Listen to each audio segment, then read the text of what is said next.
Okay, so do you know your retirement needs? Because it seems to me that this should be something that everybody knows going into retirement.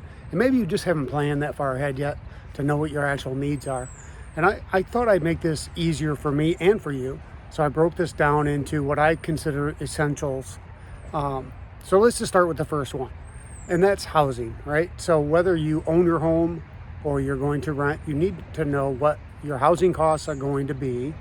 And then if you do own your home, don't forget to consider the fact that you still have to pay insurance and taxes, right? Because we never really own our properties, because you always have to pay the government to keep your property, because you pay taxes on it every year, which makes no sense to me, but that's a different subject. So you need to know what those are. And then I would include in there what the water bill is going to be, garbage is going to be, electricity, those kinds of basic things, because you're going to have those essentials either way. Okay, so moving on, number two, the essential needs, which I had kind of included water and gas and cable and electric into. But if you're going to have a house, that's really kind of part of the housing needs, because they are essentials. They're non-negotiables. You have to have electric, you have to have gas if it's required in your area, and you're going to need to have water. Okay, so wherever place you want to put that, you need to take those numbers and kind of figure out what your average is. If you own your property and you've been living there for a while, then you know approximately what these costs are going to be. So take those numbers and figure them out, and this is what your monthly housing and essential needs are going to be. And then the next thing to add to that would be food, obviously, because you have to have food. It's non-negotiable, food and water to drink, obviously. Okay, so that's a starting point.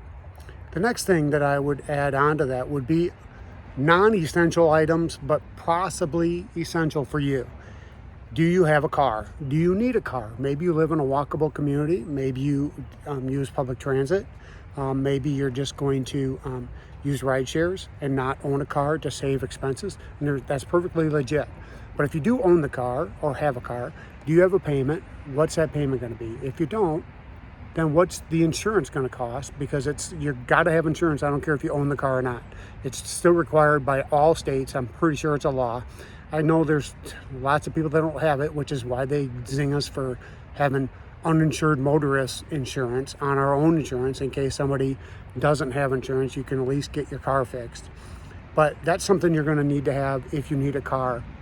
Okay, and if it's paid for, then you still have to have insurance on it, and you're going to have to pay licensing fees every year. The next thing that you need to worry about with these items that would be negotiable, non-negotiable, non-essentials, is going to be clothing. I mean, at some point you're going to have to replace what you have. So you need to at least have an allowance for that, especially if you're figuring out some kind of a monthly budget or yearly budget. I'm not saying that you have to spend, or put away or plan on a certain amount. To figure out what it typically costs for you, and then figure that out and add it to your monthly budget, because you're going to have to replace clothing at some point. Okay, and if you are not buying a car or paying for a car, I also believe it's a good idea to have an account where you're putting money away to replace that car, or at least for major repairs. I would recommend like a $300 a month budget for a car, because if you don't have a payment on it, then that's like a decent something to put away to buy a used car, $300 a month, and then to save up. That way you're ready for a used car when the time comes, if something breaks. If you have a major breakdown, then you have some emergency funds just for a car that's set aside separately.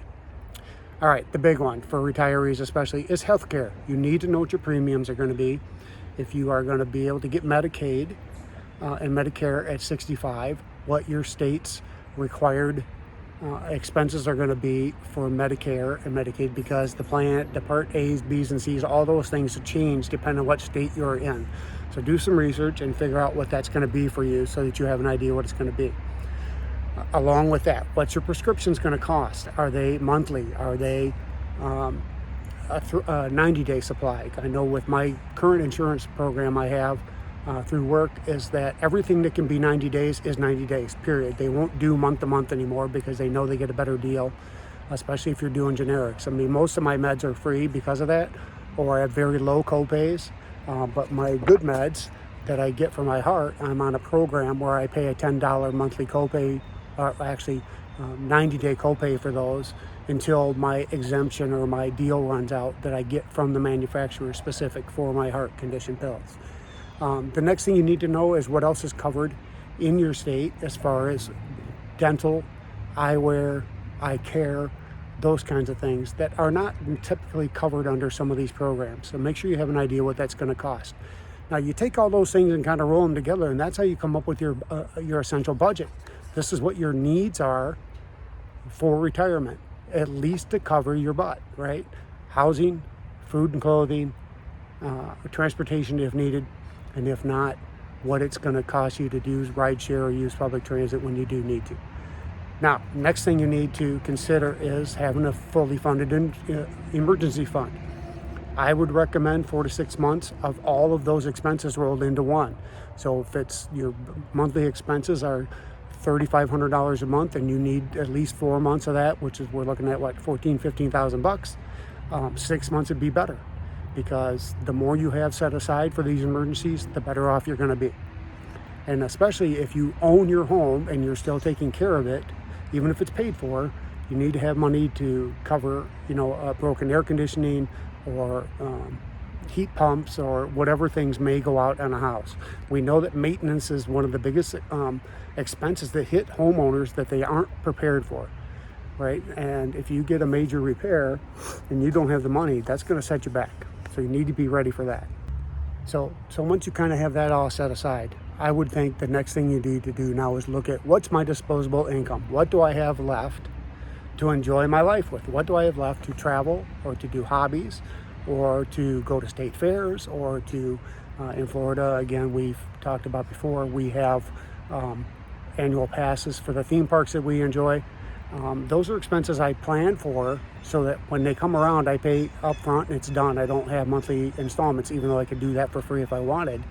The point is you need to know what that disposable income bracket needs to be so that you can plan for these things. Now, if you're getting by on $3,500 a month and you need about $1,000 a month to play golf every day and the fun things you enjoy doing and going out to meals, then there you go, $4,500 a month. So I think anybody that can find a budget that gets you in that $5,000 a month range and expenses to cover that and income that covers a $5,000 a month expense, that's most people can survive pretty well at $60,000 a year. So that's just kind of my take on it. I think it's a good idea to plan ahead better.